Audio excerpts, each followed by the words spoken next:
And welcome back here to Live Now from Fox. I'm Andrew Kraft. Live Now look there over the skies of Tel Aviv in Israel. The Israeli Air Force taking action on Houthi targets inside of Yemen. Just today here, I want to put this up. We have there the operational update for the IDF. They posted this on social media here. Take a look at this. They say, following the approval of operational plans by the Chief of the General Staff, the Minister of Defense, and the Prime Minister, IAF fighter jets conducted intelligence-based strikes on military targets belonging to the Houthi terrorist regime on the western coast and inland Yemen a short while ago. They say the Houthi terrorist regime has repeatedly attacked the state of Israel and its citizens, including in UAV and surface-to-surface missile attacks on Israeli territory here. So take a look at this. This is courtesy of the Associated Press. They just put out some of this video. That is the Yemeni capital, Sanaa's main airport there. And that is what one of the targets was today. So these airstrikes targeted the airport there and a military base in Sanaa, as well as a power station in another town. The strikes there aimed at Houthis' military infrastructure. It resulted in 3 deaths and 11 injuries. Also, and this is being fixated on right now, during the attack, the Director General of the World Health Organization was at the airport in Sanaa. So this new round there of these Israeli strikes targeting the Houthi rebel-held capital and multiple ports here as well. Also, our colleague Trey Yanks, Chief Foreign Affairs Correspondent for Fox, saying the Houthis are threatening to respond to the Israeli strikes earlier today. But the Israeli strikes followed several days of Houthi launches setting off sirens in Israel, and the Israeli military in a statement said it attacked infrastructure used by them there at the airport. The military added it had, quote, capabilities to strike very far from Israel's territory, precisely, powerfully, and repetitively here. So these strikes, as you know, were carried out over 1,000 miles from Jerusalem. Live Now look there over Jerusalem. That just shows you and demonstrates Israel's capability here. Let's talk about this even further, about the Houthi capacities at this point in time, at this point in the war. We're going to do that with our friend there at the Jewish News Syndicate, Ruthie Bloom. She joins us from Israel live. Ruthie, thanks for being with us here. And I'd have to ask, because here on Live Now, we've talked about these Houthi attacks, not only against targets in Israel. Of course, we have seen their capacities being demonstrated, that they can strike as far as Tel Aviv, but also in the Red Sea, snarling Red Sea traffic there for the last almost year and a half now. At this point in the war here, are the Houthis' capabilities growing or weakening, would you say? Well, both in a way, because you see, they're basically Iran's last proxy standing. I mean, Israel has really decimated Hamas in Gaza, Hezbollah in Lebanon. Then we see what's happening in Syria with the rebels having ousted the Assad regime. And the Houthis have taken it upon themselves, obviously with Iran's okay, to keep firing ballistic missiles and drones at Israel. Now, this isn't the first time. The Houthis, throughout the war since October 7th, the Houthis have fired missiles here and there. But they've stepped it up now. Now, this doesn't mean that their capabilities have increased, but it does mean that they are flexing their muscles to show that, you know, Iran is still in business and that they are still in business. So, and what's telling is that when they have fired these missiles over the last several days, they fired single missiles. And though some of them have done some serious damage to property, the truth is that nobody really has been hurt other than running to bomb shelters. But it is disrupting life in Israel. And so that's really their aim. You know, it makes us have to, you know, especially when it happens in the middle of the night, you have 1 million Israelis running to bomb shelters with babies in their arms, etc. So it is disruptive. But the point is, that Israel, in my view here, the trouble is that Israel shouldn't be the leader of the Western world right now just because Washington is asleep. So, Ruthie, we know, though, that U.S. assets, air assets and Navy assets have been positioned and stationed in the Middle East. And we are also, U.S. Central Command has confirmed time and time again, launching and striking Houthi targets as well. And I think for kind of the American news consumer watching this unfold from afar here, when the Houthis have always been described as some type of ragtag militia, I think they would be surprised that they are showing, I don't want to call it resolve here, but might in order to strike back at Israel, strike back at the United States, disrupt global shipping here, that they're still around. Oh, absolutely. And by the way, it's not only Americans who'd be surprised. I think that Israelis were also surprised because there's been a lot of joking over the years about the Houthis being, as you say, ragtag. We have our version of Saturday Night Live making fun of them, and there are little songs with them in, making fun of them. But actually, they're a lot more organized and deadly than anybody anticipated.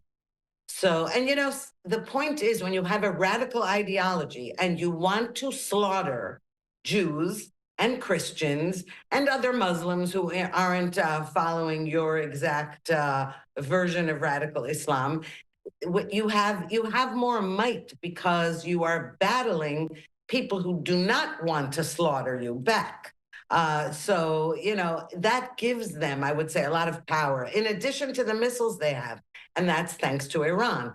Also, they have basically taken over Yemen, Yeah. and they, use tax money from the Yemenis to fill their own coffers and build their weapons.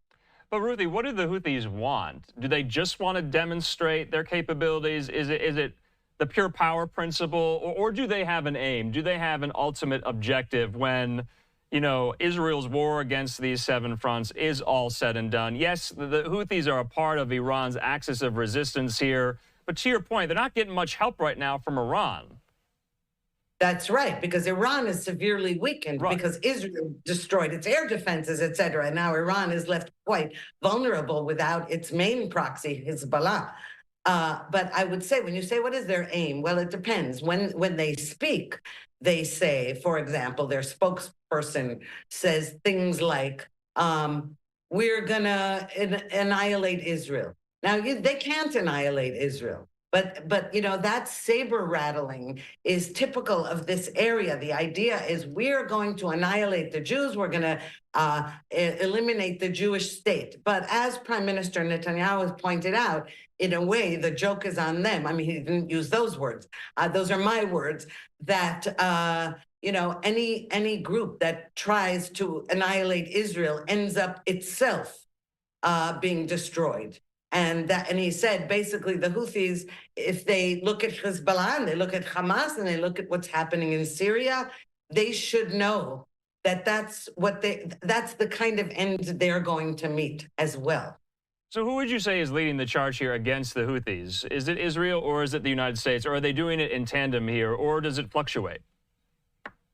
It's definitely Israel, though it is true, Israel acknowledged that it coordinated with and consulted with the United States. But at the moment, I've got to tell you, most Israelis are basically counting the days until Donald Trump enters the White House. So why do you say that?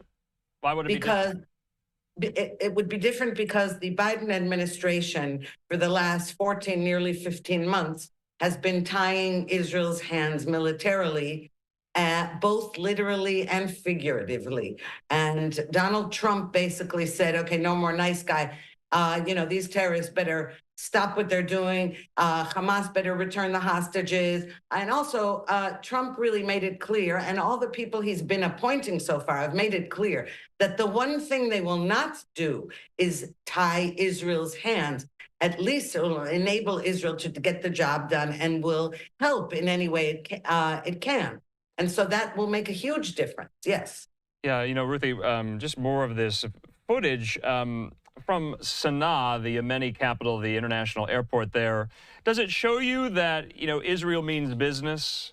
Because I only say that because they've only, struck weapons depots, missile storage facilities, command and control posts, ports. This is the international airport there in Sanaa. And coincidentally, the AP notes that the Director General of the World Health Organization was there. Now, Israel says that they did not know that he was there at this time. But does it show you that they're taking this a step further by striking the airport?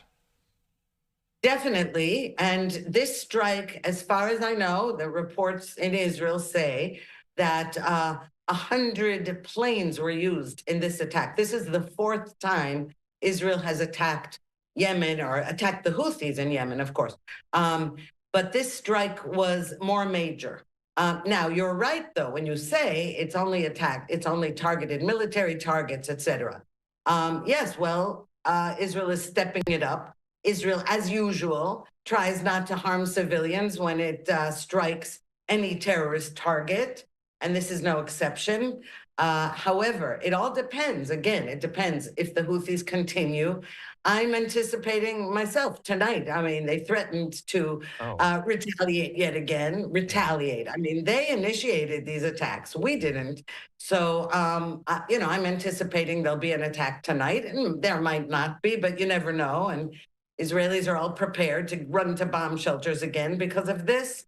But you see, this most Israelis are also saying, until we get the head of the snake, which is Iran, we can't really defeat this monster, this ring of fire around Israel that Iran created.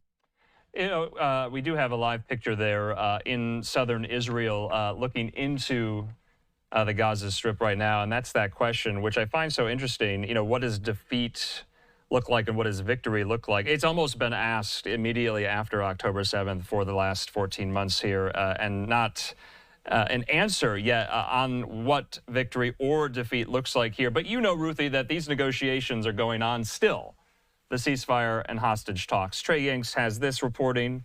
While they continue, the Israelis and Hamas have both released statements accusing the other side of changing demands and adding conditions.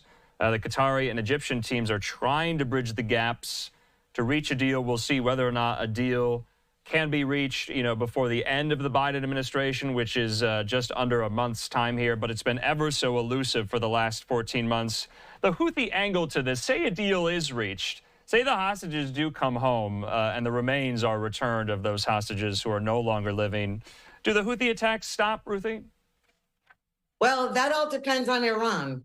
Because at the moment, again, Iran is not directly involved with the Houthis have some kind of independence from Iran to a degree.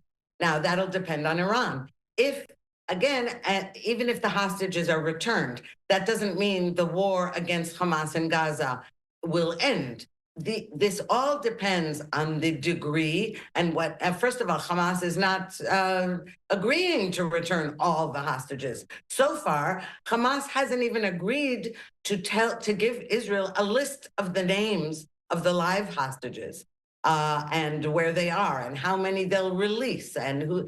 And Hamas does keep changing its demands. The only thing I can say is, there's this fantasy that as the hostages in Iran in 1979 were released on the day that Ronald Reagan, in 1980, in January 1980, when Ronald Reagan was inaugurated, the hostages who had been the U.S. hostages in the U.S. Embassy in Tehran were released. They were on their way home.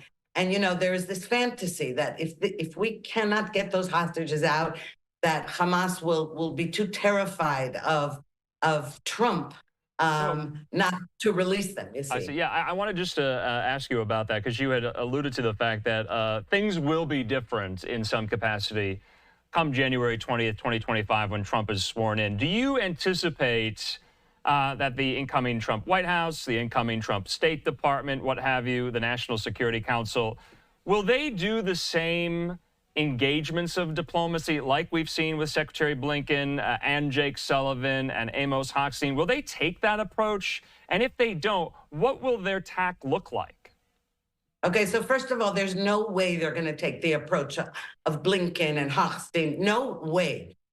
First of all, they've been extremely critical. I mean, you know, the administration in formation. Right. All of them have been extremely critical of the way Biden's team has handled everything since October 7th and before. But for diplomacy's sake, is that word even going to be used? Are they going to go the diplomatic route or not? And if not, what's the alternative?